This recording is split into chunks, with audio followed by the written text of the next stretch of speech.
Well, hello there, everyone. Welcome back. You've just seen my intro. I've shown you what I've been up to. So let me just clarify, yes, it's been a little bit since I've released a video, and I just wanted to say that is because I just started back at university. So I've been quite busy. But here we are. I started off with showing you what I've been up to. I thought it would just be easier to record me building and then just quickly show you, and then we can talk about it here together, because now I've got some free time.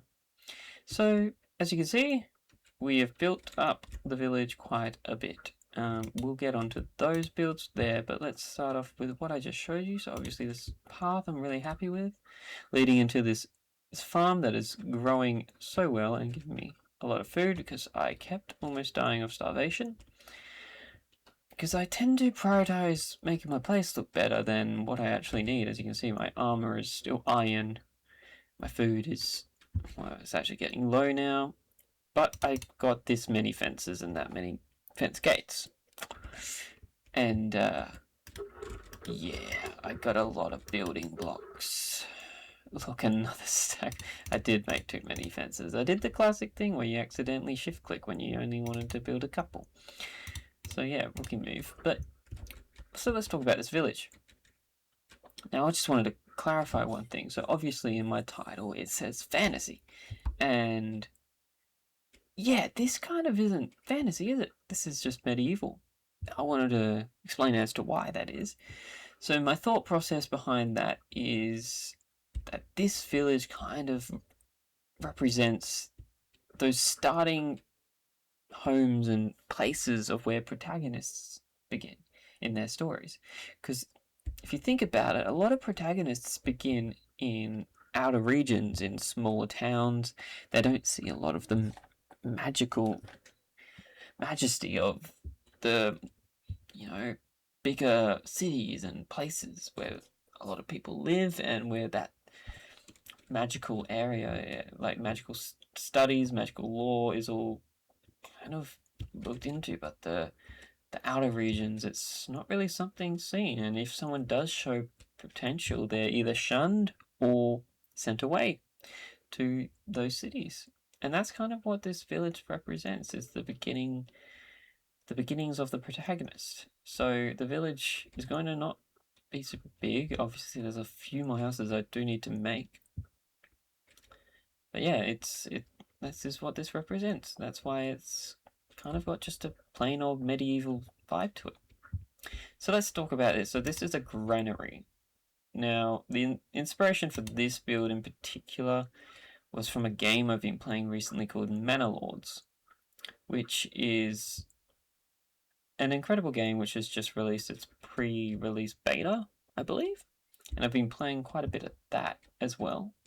So I've taken inspiration from that game for my builds. Obviously this is empty right now. Not really sure what I'm going to put in here, but maybe just my storage for my collected goods. And then under here, maybe everything else nature, like leaves I collect or seeds, just anything like that. Beautiful sunset. I do like this shader pack. It really is really cool. So I'll put a link in below of the shader pack I use, because I had a few questions about that. Let me go to sleep. Okay, back up. Now obviously I fixed this. I wasn't happy with it being deep slate. It didn't make sense, so I changed it back to brick, put a bit of brick there. It's a nice change of colour. I need to add that colour. I'll probably put a chimney on this build, and potentially that one as well. Speaking of well, here we got this well. Because what is a village without a well? But let's talk about this little area. You're very confused as to why I've got a bunch of fence posts. Now these represents market stalls. That is also something I am taking inspiration from Manor Lords with, is they have marketplaces in that game and they look incredible. So I wanted to model them off them, but I was considering waiting until the wool slabs come into the game and the wool stairs, because I feel like it'll make making these stalls so much easier, because you can get those colors that market stalls typically have. So yeah, that's the plan with this. We've just got a random house here. I was just wanting to see what I could do just with I need to fix that. But yeah, it's currently so empty that the floor is still grass. The window's not really a thing here. It's got grass in it, for God's sake. But this is not finished at all. But I'm just kind of getting the layout of the area really in my head. And up here, this path is not finished. We have our cow pen. Or cow, or pig, or sheep, whatever I find. I haven't seen many cows, so maybe it's sheep. But yeah, this is what this will be. Put some coarse dirt in there, which took a lot of resources to make. If you know, you know. And then this is my storehouse. Now, I am not super fond of this build. I think it needs quite a bit of work, I'll be honest. I don't like the roofing here. It kind of does my head in a little bit every time I get over here, so I may completely redo it. So that'll probably be the first thing of today's episode, is fixing this.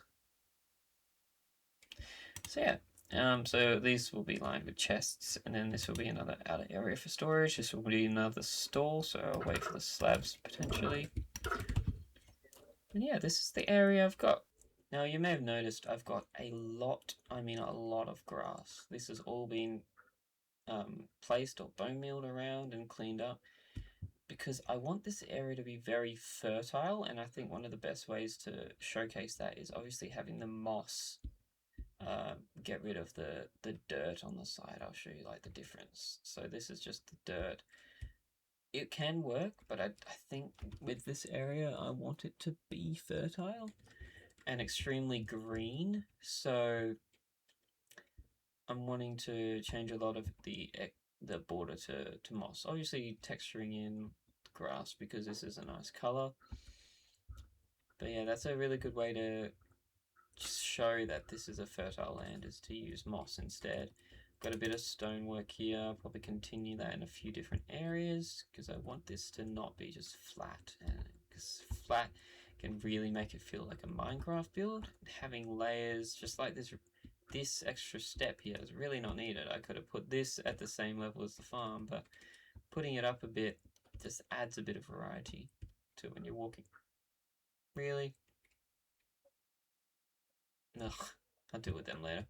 But yeah, we also got these custom trees I made and didn't mention. Yeah, I was pretty happy with these.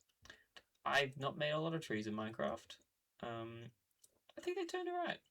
I do believe I need to use more sort of like fences and gates and trapdoors. I used a slab here. There's actually more slabs, but you can't see them. But my trees definitely need some work. I think they're alright though. So yeah, more of those will be put in place. Oh my god. Let me deal with these guys first.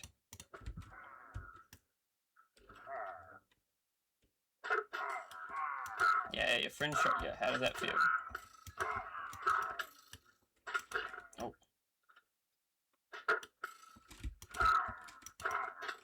What? Must have piercing or whatever it's called. One more. Come here, fool. Jump shot. You're nothing, man. You're nothing. Easy peasy. Well, I think it is time to get to work. Let's start building.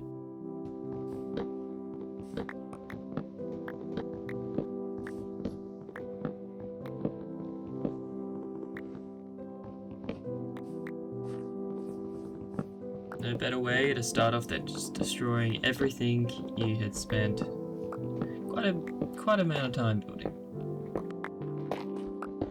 I've got something quite awesome planned, so just keep watching and you'll find out, because I think it'll turn out pretty well.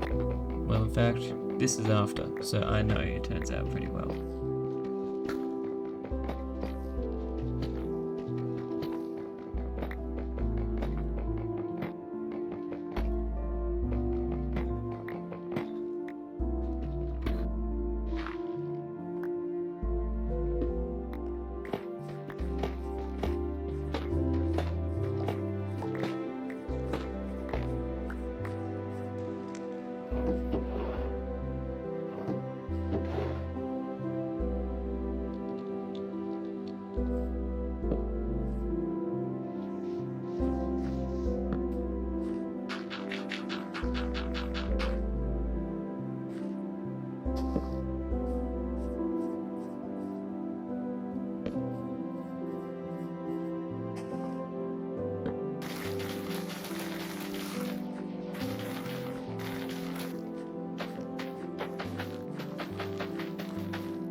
there we go.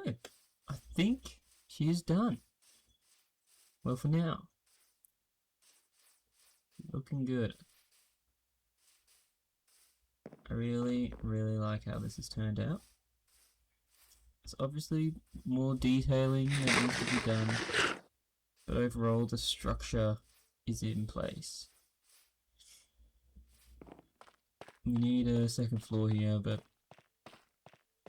we'll get to that. But for now, we'll stick to what we have. We have very few chests in place. I am hoping to potentially get a automatic sorting system involved inside here.